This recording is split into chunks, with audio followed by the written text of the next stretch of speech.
Welcome to the Focus on Why podcast. I'm Amy Rowlandson and I ask my guests one simple question. Why?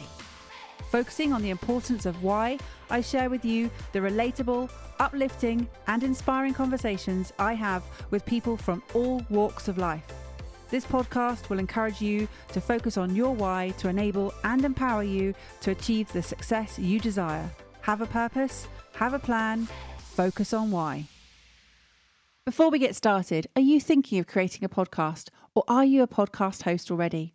As a podcast strategist, I can help you to launch or relaunch a purposeful and profitable podcast, which will inspire, entertain, and educate a global audience. Simply book in a one-to-one call with me right now via the Calendly link in the show notes, and together we'll focus on the purpose of your podcast. Today on Focus on Why, I am joined by Kaye King. Kaye, welcome. Thank you for having me, Amy. I'm very excited to be here today. Well, I don't often get many people on the show who are as keen a listener as you are and have been following for a while the show and commenting via LinkedIn, particularly on what value you got out of the episode. So thank you for reaching out and obviously connecting with me that way, but also for coming on the show today. Thank you. Well, you're most welcome. I do, as I've said, I love it, and I love the variety of conversations that you have. And and that big question, why are we doing what we're doing? Very important. Well, we'll definitely be diving into your why very soon. So let's just start with, what is it that you're focusing on right now? Right now, we're coming to the end of the summer cycle in my Marketing Sanctuary community. So we are wrapping up all of the work on our plans, and I'm looking forward to celebrating how everyone has got on with that. And I am inviting people to join us for the next cycle. So the Marketing Sanctuary is my community of people who are struggling with their marketing and finding a better way of doing it. So that's one thing. And outside of that, August, we're doing this in August, and it's a little bit quieter sometimes on the client front. So it's a chance to think about content for my audience, for my clients, gaps in training that they might need help with, and my fearless marketing workshops, which I run through the year. So. Now, there's two words I'm going to pick up on here. One is sanctuary and one is fearless. Yeah. Now, they are conscious. I can see this because you are a marketing expert. So what is it about those two words particularly? And obviously creating a community that comes with that. Yeah, the community is really, really important to me. One of my values is community, connection and community. Kind of, they're interchangeable for me. And marketing is one of those topics that is just huge, and it can feel like this big, massive machine that we have to get to grips with. And for many, many people, it is overwhelming. It feels complicated. It feels really techy and a bit spammy, and at the same time, it's really, really important for our business. You know, if we're not marketing our business, then no one knows that we're there. So I created the Marketing Sanctuary for people to get a little bit of escape from all that noise, to connect with themselves and each other and what it is they want from their business, and to get training, support, encouragement, accountability. There is a little bit of gentle kicking up the bum sometimes, to help them find their own marketing rhythm in a space that feels supported and comfortable and safe, really. Yeah. So that's the Sanctuary. The workshops that I run are the title of those is Fearless Marketing. And for the same thing, it is so hard to find out what matters and what doesn't in marketing. It's so hard to know what's right for you. And if you're not a marketer, you kind of think you have to do all the things. And then you just get stressed and overwhelmed because it doesn't work. You want to give up. You think you're a failure, which you're not, of course. You're just not a marketing expert. So, yeah, my mission is to help people get past that fear and overwhelm, and get to a place where they can embrace marketing and they can prioritize it so that they can get more of the clients they love to work with. Sounds fabulous. And I totally understand the noise and the massive machine that you're describing here, and how you can feel as though you are just a drop in the ocean in terms of reaching your audience and connecting with them. The stress and overwhelm and failure, you've just sort of dropped those elements there. Yeah. Clearly, your mission is to help people get past that fear. Yes. Explain how that has manifested as being your focus. How it was come to be.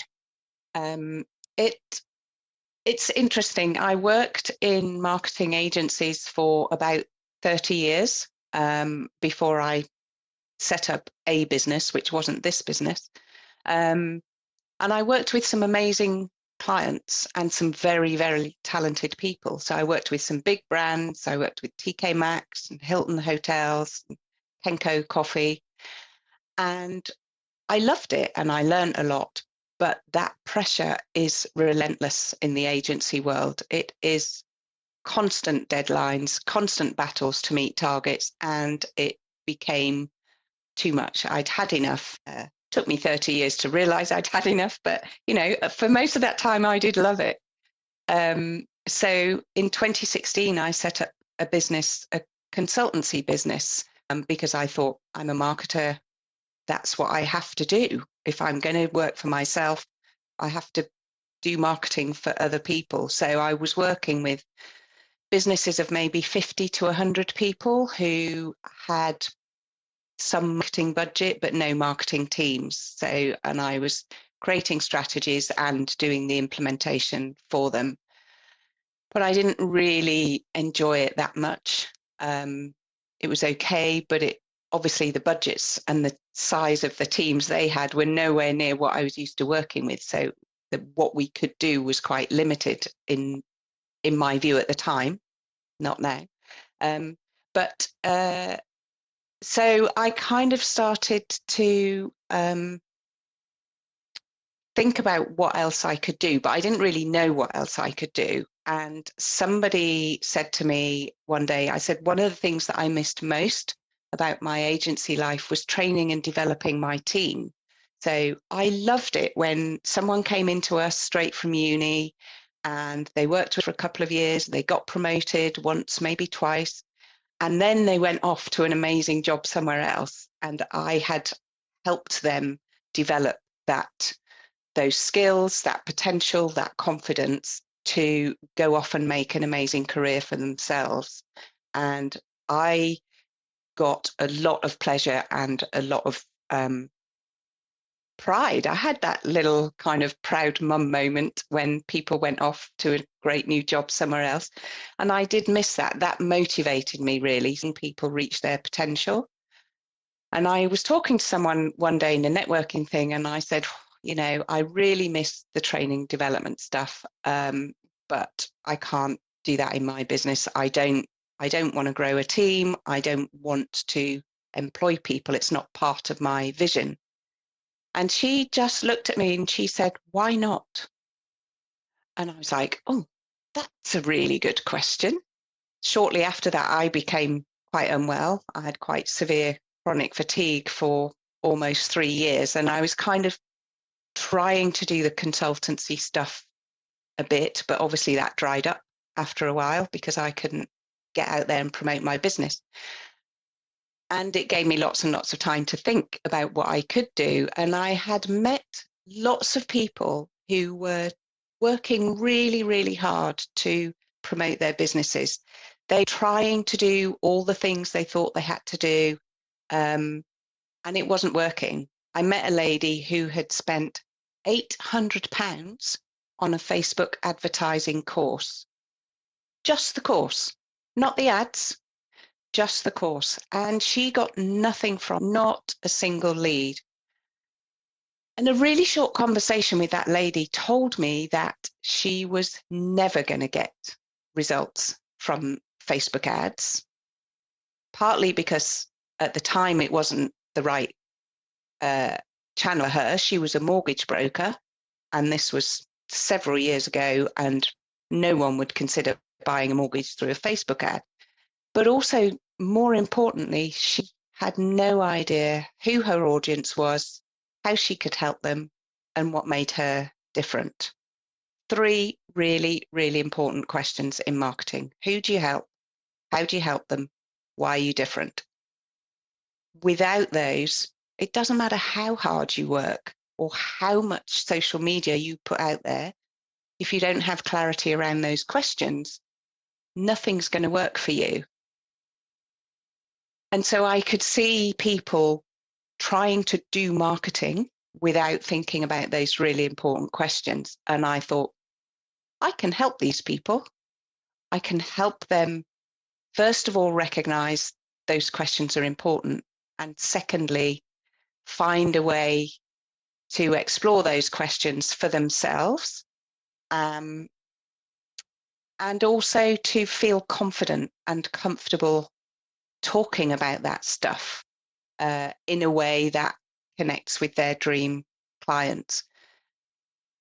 Very often I met people who were so afraid of marketing, afraid of putting a spotlight on themselves, because we have that, oh, you know, I can't do that. That's showing off. That's not nice. Ooh, no, it's not showing off at all. And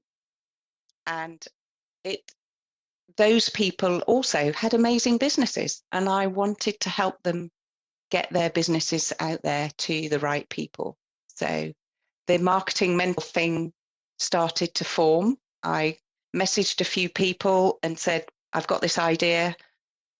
Do you fancy being a guinea pig for me on this thing? I don't know what it looks like yet, but we'll sort something out. Worked with a few people and then developed a program, the kind of very, very manageable, not simple. It is simple. It's manageable. It's not easy. That's the thing. So I developed a framework to help people get that foundations of their strategy in place. And that's what I still use now to work with my clients. That was quite a long answer. And that's great. And you brushed over a couple of things that I'd like to just pick up on, please. Firstly, the why not question. And obviously this is a show called Focus on Why. Yeah. However, why not is something that crops up over and over again in terms of limiting beliefs or even expanding horizons.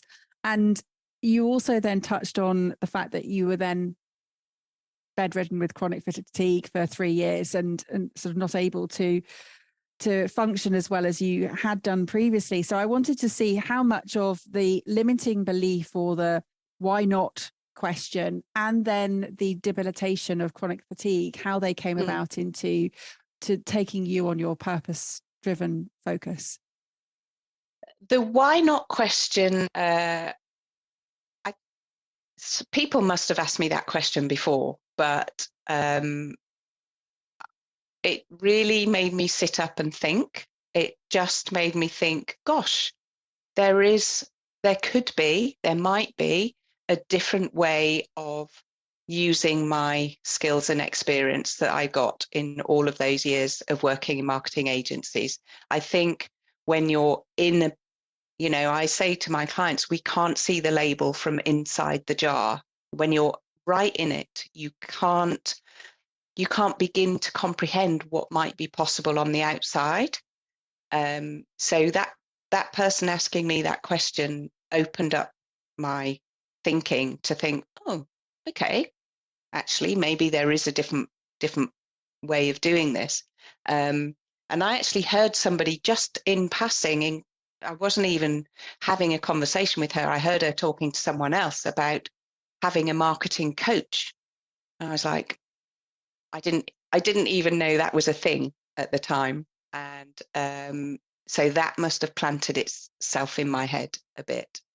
And then the illness kind of made me think, I mean, I was very, very fortunate in lots of ways. I kind of, the 3 years was, I certainly wasn't in bed for 3 years. I was in bed a lot of the time for the first year, and then gradually started to come out of it, and it was great. And now I'm well. The illness gave me lots of time to think, but also made me start to think, what do I really want to be doing? How do I want to be spending my time? Yes, I need to earn a living of some sort. I don't want a job. I don't want to go back to the agency life, because that potentially was what landed me where I was in bed in the first place. But what are the things about my work that I love? And that's when I started to think more and more about the training and development side, and the just supporting these women. I work with women 97% of the time, to get their businesses out there, because I felt frustrated on their behalf. I felt angry with the people that were taking their money for all of these ridiculous get rich quick 7-figure in 3 months schemes that just make me really, really cross. So there was a bit of that I wanted to deal with and do something about it, I think. Can't quite remember what your question was, but I think that's answered it. There's a lot of thinking here. This is a word that crops up a lot, and it was just at the end of your sort of describing how you've got to where you've got with the 2 questions of why not, and then the illness as well, into how you've been feeling, and that it actually the triggers of frustration and anger really led you to create what you have now, which is a sanctuary that you spoke of right at the beginning, where people can be fearless. So out of many things, the anger and the frustration have fueled it, but also the transferable skills that you mentioned that you had. It's just a different way of employing or deploying. Yeah. What's the word? Using. Yes, let's go with using. That's easy word. Oh goodness, honestly, why make it harder?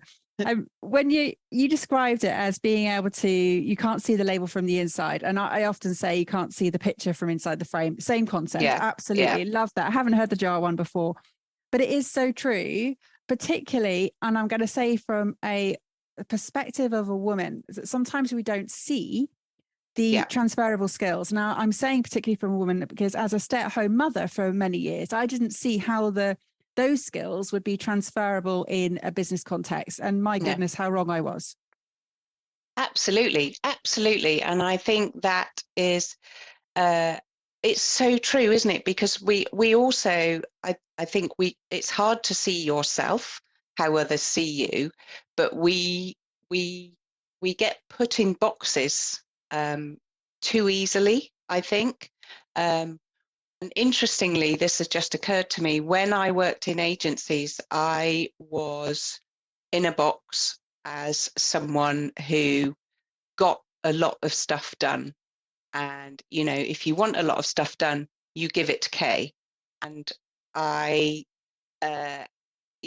going through the ranks, if you like, just took on more and more and more, because at the time, and in lots of places still now, if somebody's really good at doing lots of stuff, you give them more stuff. How ridiculous is that? And how damaging is that in the long term? So, but also because of the way agencies were often structured, there were teams of people, client services people, which I was, towards the end of my career, I ran the client services teams.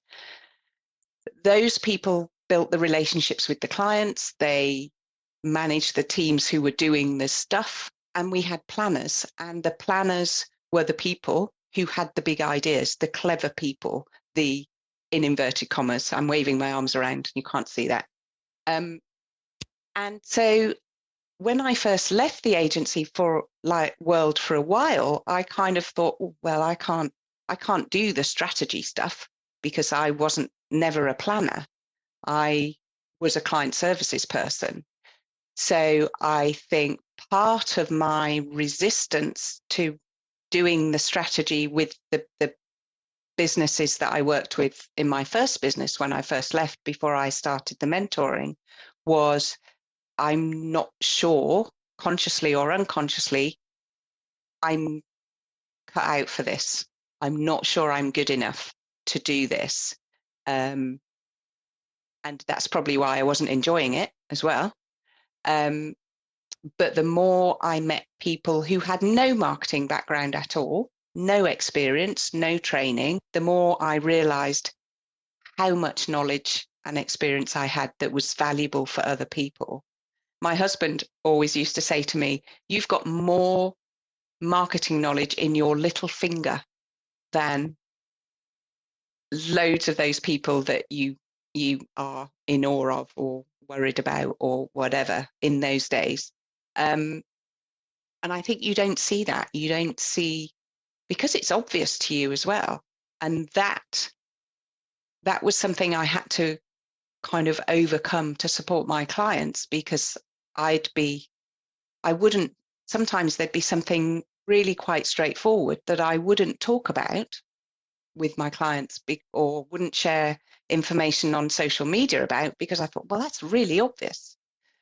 But it isn't obvious because those people that I work with don't have the experience and knowledge I have. And they have the same problem promoting their businesses. They're very often coaches, consultants, therapists, service professionals, and they're in the same boat.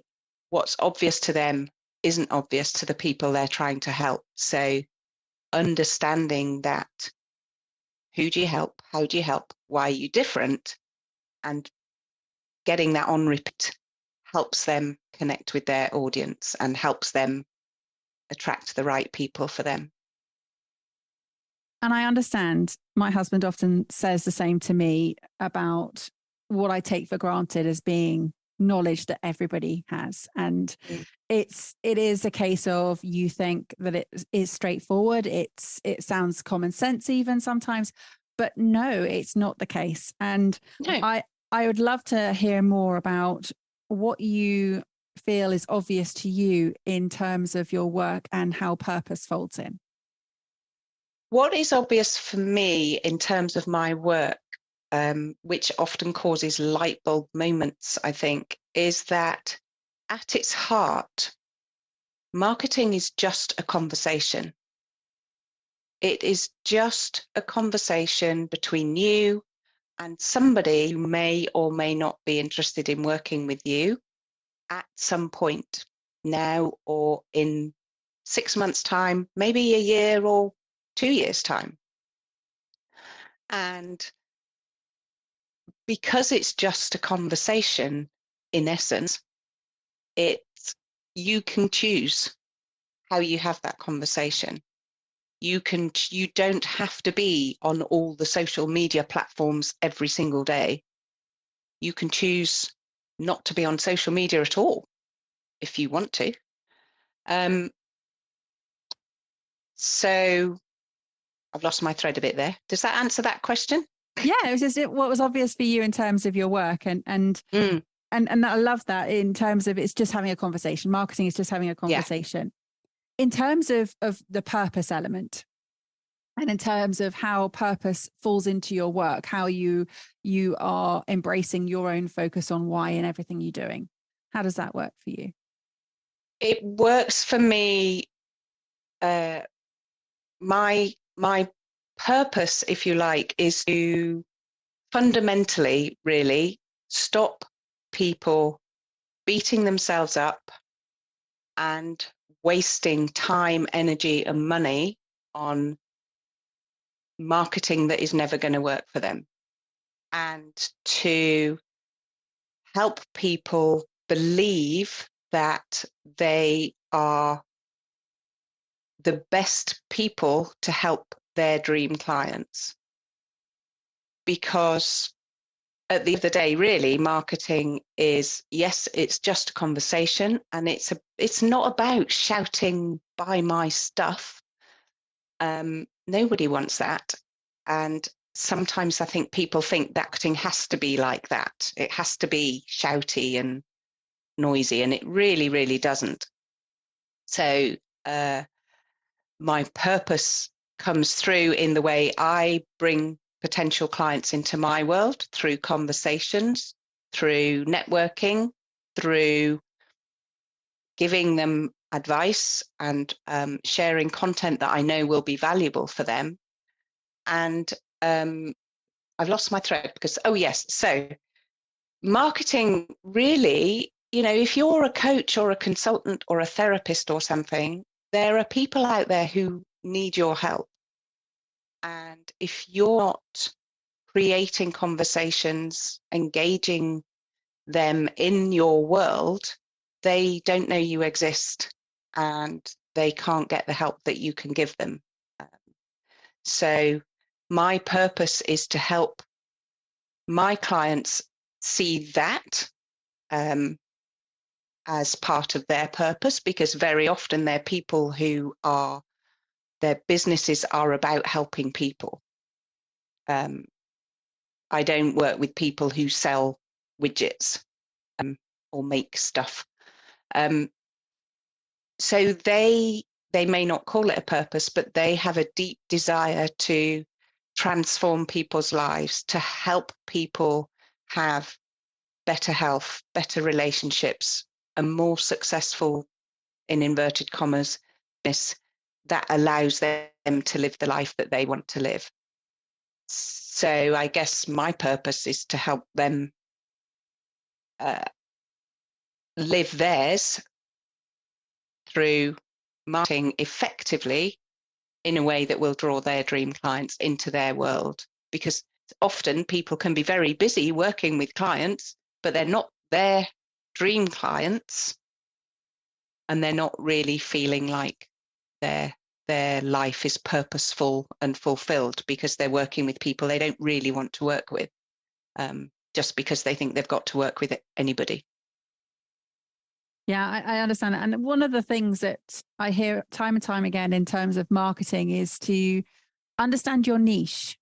Now, this is a controversial subject, and I'm going to let you share your opinion on niche marketing. Yes, niching. Oh, I hate that word. I hate that word. I hate the word avatar as well, because, we're not avatars. We are human beings. We are living, breathing human beings. And our potential clients are also living, breathing human beings. We have to connect with them on an emotional level as fellow humans. So the niche thing, yes. I often get people saying to me, I'm trying to find my niche. I'm trying to find my niche. Or I had somebody recently who before we started working together, she said, I knew I had to find a niche, so I decided to focus on stopping people eating too much sugar. She said, I don't really want to do that. But she felt like she had to have that thing. And for me, there's some element of value in being clear about who you help, because marketing is just a conversation at its heart. And if you really understand intimately who your dream client is, you can create conversations that connect with that person. If you understand their fears, their frustrations, their dreams, their desires, what's stopping them getting what they want, what's going on in their life that they don't want. If you really truly understand that, it's easy to create emails or blogs or social media content or talks, because you're talking to an individual. But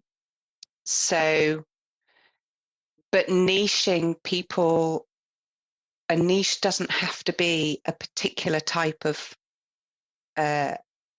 thing. I think for me, my niche, if somebody looked at me from the outside, my niche is just who I am. And if you're a solo business owner, your niche is you, because no one else can be you.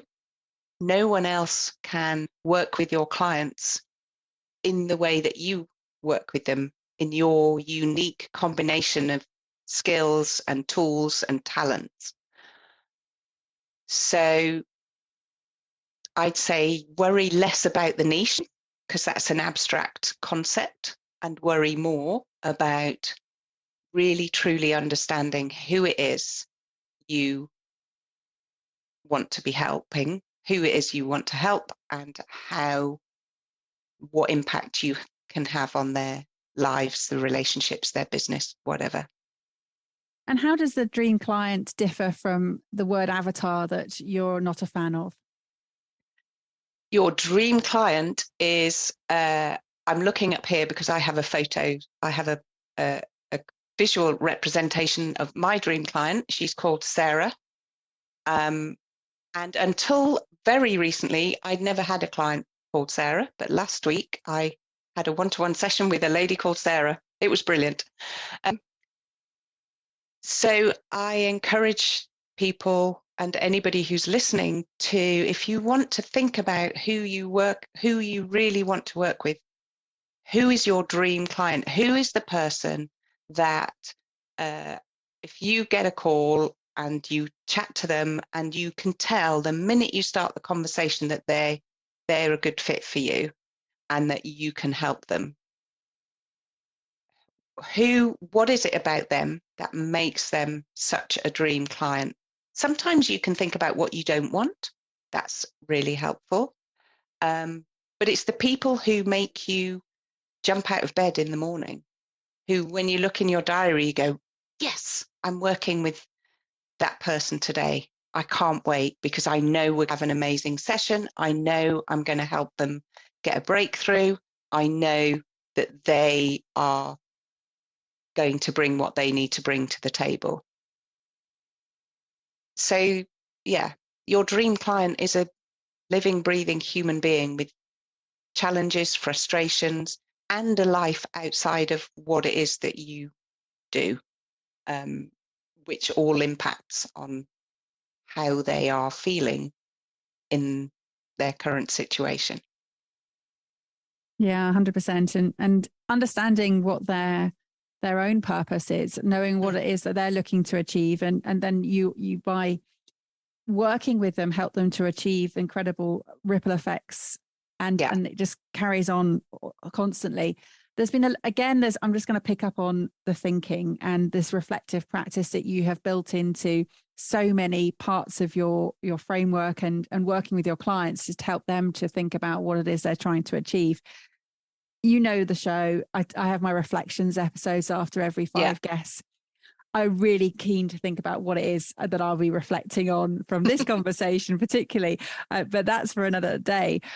But what is it for you that reflective practice gives you? I think it gives me space, you need space to be able to do that. But I think it just allows me to step back a bit from what I'm doing. I think it's really, really important to not just keep doing the same old, and to stop and think, okay, this bit's working. Is it working as well as it could? I find reflective practice on my own quite difficult. But I have just come across an amazing book called Exploratory Writing by Alison Jones. She did a session at a business development day I was at last week, or maybe the week before. And she talks about, lots of people talk about journaling and morning pages and those kinds of things. She talks about exploratory writing in 6-minute sprints.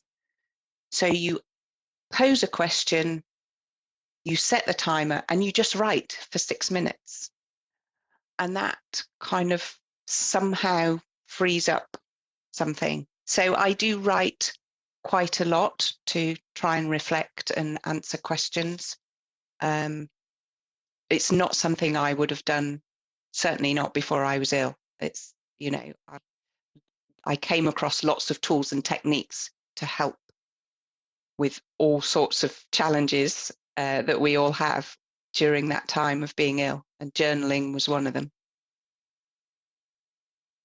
And there goes what I know I'll be talking about in my reflections. But yes, absolutely. The book that you mentioned, Exploratory Writing by Alison Jones, and she describes it as being everyday magic for life and work. It's exciting. You've read it too. I haven't read it. It's on my list. So thank you. That will be another reflection with action that I will be taking from here. But I do know the power of journaling and what that can do in terms of the different times that you journal through the day as well can give you very different results. Yeah. And it's just one of the most incredible practices. And as you know, I'm writing a book about a journal that my grandfather had kept as a prisoner of war. And again, the learnings that are coming now, you know, we're almost 100 years later, not quite, but almost. It's incredible that the legacy of what you may do in terms, and you said right at the beginning or somewhere in the middle, that you're having this conversation with someone, and marketing is about having conversation with someone, and it could be now, it could be sometime in the future. Now, yes, it may be several decades in the future. You may not necessarily benefit from it yourself, but from your business, but that doesn't matter. It's also about legacy, right? Yeah. Yes, and I think it is, you know, the people that I work with, and sometimes I worry about getting a bit too kind of self-important when I talk about this kind of stuff. You know, there's that little voice going, "Who the hell do you think you are?" But I think now there is a generation of women who have been through the corporate mill, and we are coming out we have come out the other side, and we are running successful businesses, and we are supporting other women to run successful businesses, and they have friends and families who will be inspired by the work that they do. And there's always that thing that, you know, my clients are people who want to help people. So they are helping people, get past very challenging situations in their lives. One of my Marketing Sanctuary members is a lady who helps families with children who struggle with dyslexia and other challenges in school, which are barriers to learning. And she helps those families in a way that actually goes against the grain. You know, she doesn't follow a lot of the prescribed routes for helping these families, but it works, and it works brilliantly. And she's got stories to prove it. So if I can help her help more families who are going to help their children learn better, then their futures are going to be hugely impacted by that. So actually, that's an amazing thing to be able to do. Incredible. And this is the thing about the community you set up. The business is right, and yes, it may not have been right the first iteration, but you learned from your mistakes and you took it to a space where now you're embodying all of who you are, and it's coming from the heart. And yes, there's this brilliant connection with your people, your community. And as you said right at the beginning, it is about community and connection, that they were interchangeable. And that is your purpose. It's this incredible understanding now that your work is of huge value, and that you are of huge value. And that whole nagging, I'm not good enough, has disappeared, because you know that you are, and you know that you are achieving what you need to achieve.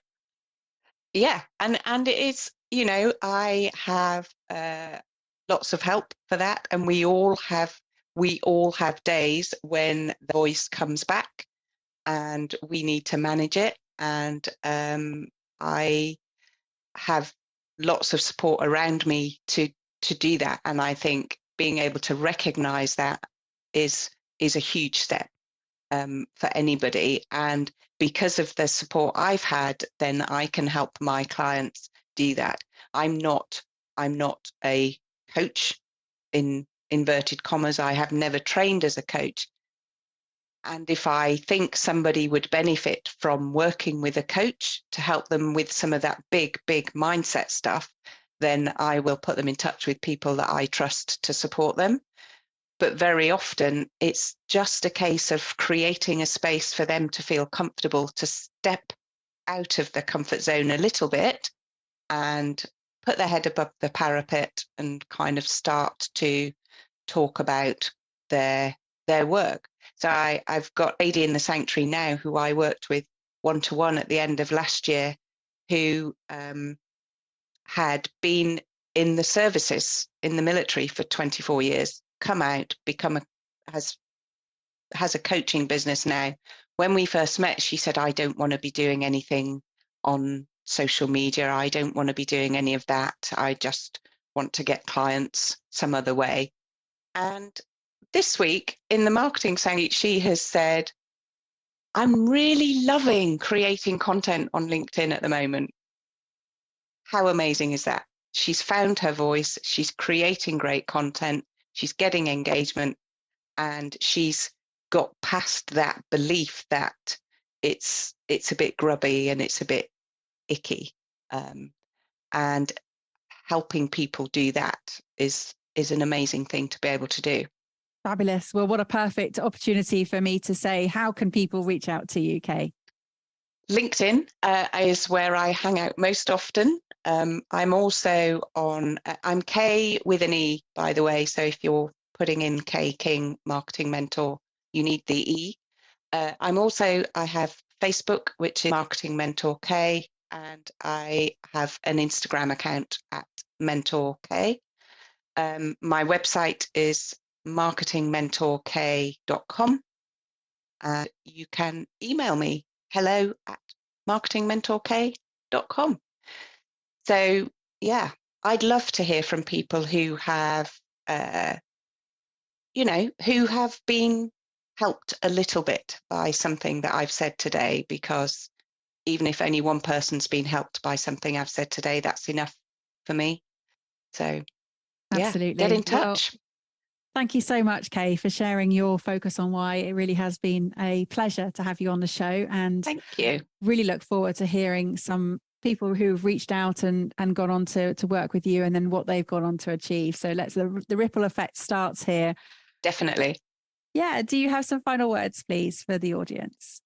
Yes. My final words are, and I've said it already, but it's so important, that there are people out there who will benefit from your immense skills, knowledge, and experience. And if you are not promoting yourself, they won't benefit.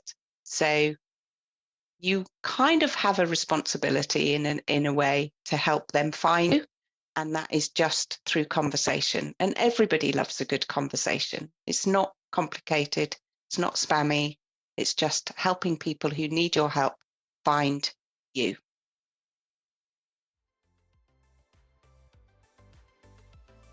How has this conversation had an impact on you? What value have you received from tuning in? What are your reflections with actions? Please take a moment to leave me an Apple Podcast or Spotify review sharing how Focus on Why has made a difference to you today.